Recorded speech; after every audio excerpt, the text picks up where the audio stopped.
Hello everybody, it's Alicia Kamler again, and I'm cooking for you from the Buckeye State. We love our Buckeyes just as much as you Georgian love your Bulldogs.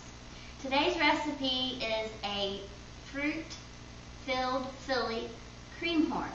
And I designed this recipe in honor of my grandmother, Martha Rose, who always has blessed us with cream horns at Christmas time.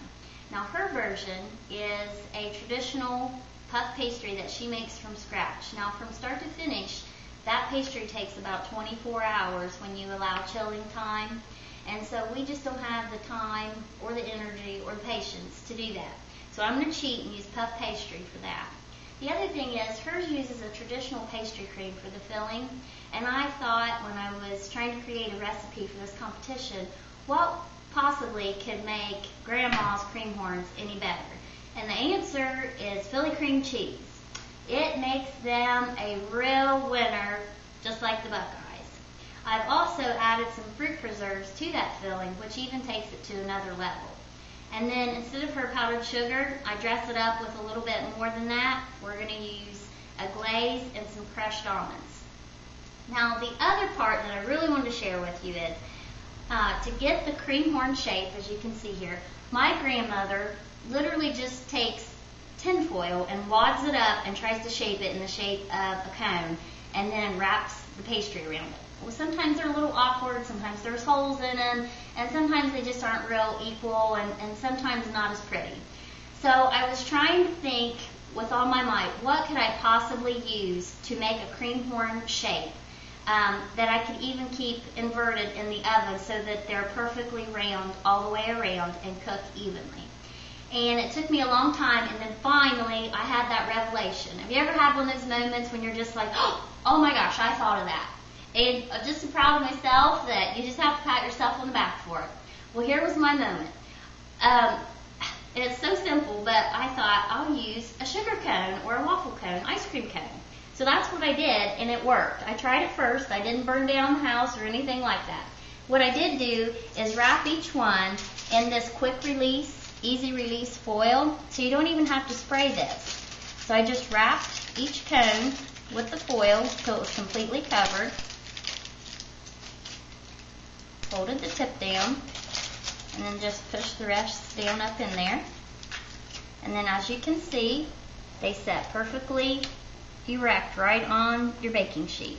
Okay, so there's our mold, and I bought a package of 12. This recipe makes 24, but you can cut it in half if you like and just do a dozen at a time. My family, one is not enough of anything, so I always like to have extra. But I did bake 12 at a time.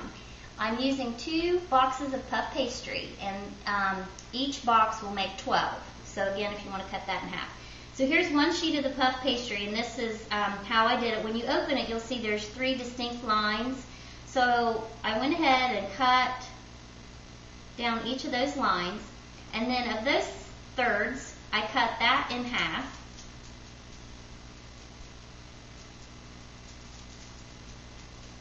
And then we'll cut it in half again.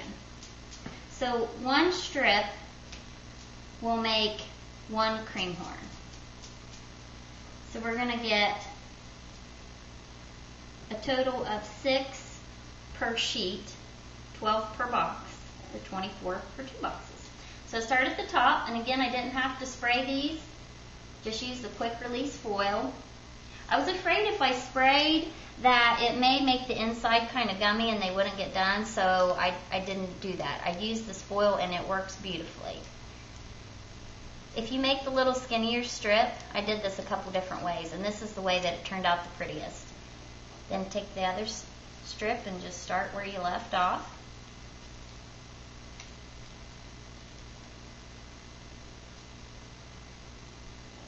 And then I just coated with an egg wash, which was just 1 egg with about a tablespoon of water. And then I baked these in a 400-degree oven for 15 minutes. And they got lovely golden brown. And as you can see, this is how they turned out. Okay, so I'm going to go ahead and show you what we did with the finished product. There's one cream horn, and here's another. The cream that we're going to use to fill it, this is a mixture of 2 bars of wonderful Philadelphia cream cheese, 1 stick of real butter. All of that was brought to room temperature and then blended together. Then I added in 2 cups of powdered sugar, and then I stirred in 1 8-ounce tub of whipped topping. Here I have 10 ounces of black raspberry preserves, and here is 10 ounces of blueberry preserves. I whisked them just to loosen them up so they weren't so tight. When you first take them out of the jar, they're pretty gelatinized, so I whisked them very good to loosen them up.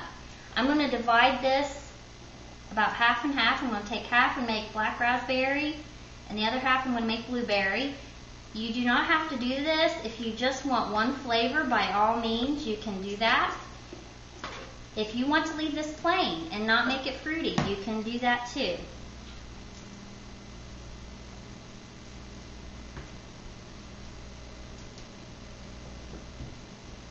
If you use fresh fruit or pureed fruit, it makes it too watery and it does not hold up well in the pastry.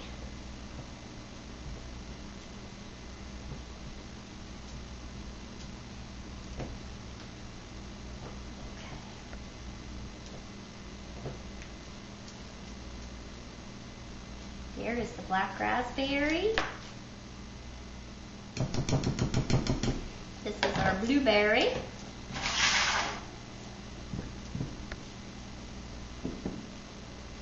My husband loves blueberry.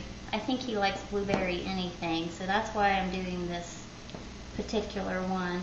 Otherwise, I probably would just make black raspberry because the majority of the ladies in my family love black raspberry.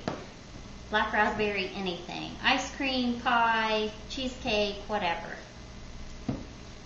Then we're just going to use pastry bags. And I don't have the best memory, so I wrote on mine which was which. If they were 2 different colored fruits, I wouldn't have that problem, but when they turn out to be about the same color, it can be a problem.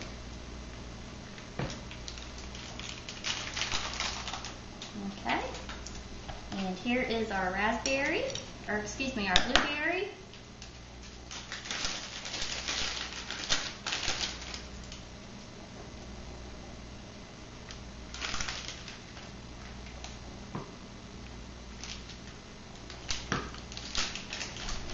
Okay, so let's fill these. This is going to be our blueberry.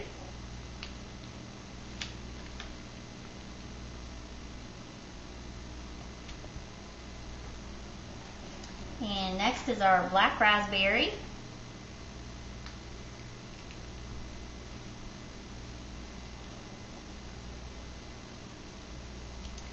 And to dress them up a little more, I'm going to put a glaze on these. This is just 1½ cups of powdered sugar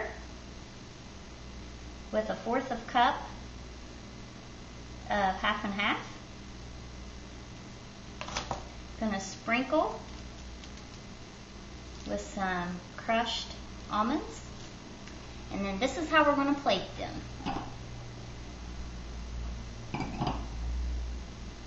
Our blueberry, throw some berries in a pretty glass.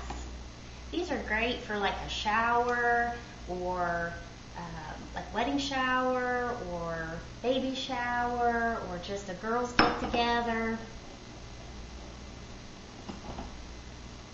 Just like that. And then could not find any black raspberries, but I do have some beautiful red raspberries.